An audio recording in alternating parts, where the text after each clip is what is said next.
بسم اللہ الرحمن الرحیم۔ شروع کرتی ہوں اللہ کے نام سے جو بڑا مہربان اور نہایت رحم کرنے والا ہے۔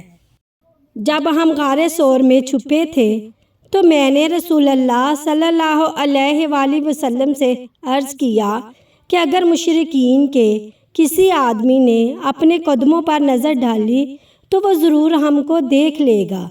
اس پر حضرت صلی اللہ علیہ وآلہ وسلم نے فرمایا، اے ابو بکر، ان دو کا کوئی کیا بگاڑ سکتا ہے جن کے ساتھ تیسرا اللہ تعالیٰ ہے۔ صحیح بخاری حدیث نمبر 3653۔ ان سے عائشہ رضی اللہ تعالیٰ عنہما نے کہا، جو شخص بھی تم سے یہ کہتا ہے کہ اللہ تعالیٰ نے رسول اللہ صلی اللہ علیہ وآلہ وسلم پر جو کچھ نازل کیا تھا اس میں سے آپ نے کچھ چھپا لیا تھا تو وہ جھوٹا ہے۔ اللہ تعالیٰ نے خود فرمایا ہے کہ اے پیغمبر، جو کچھ آپ پر آپ کے پروردگار کی طرف سے نازل ہوا ہے یہ سب آپ لوگوں تک پہنچا دے۔ صحیح بخاری حدیث نمبر 4612۔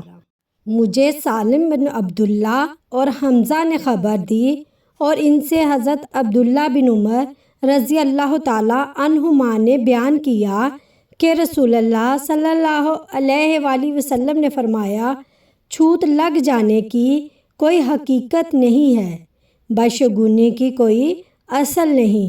اگر ممکن ہوتی تو نحوست 3 چیزوں میں ہوتی، گھوڑے میں، عورت میں اور گھر میں۔ صحیح بخاری حدیث نمبر 5772۔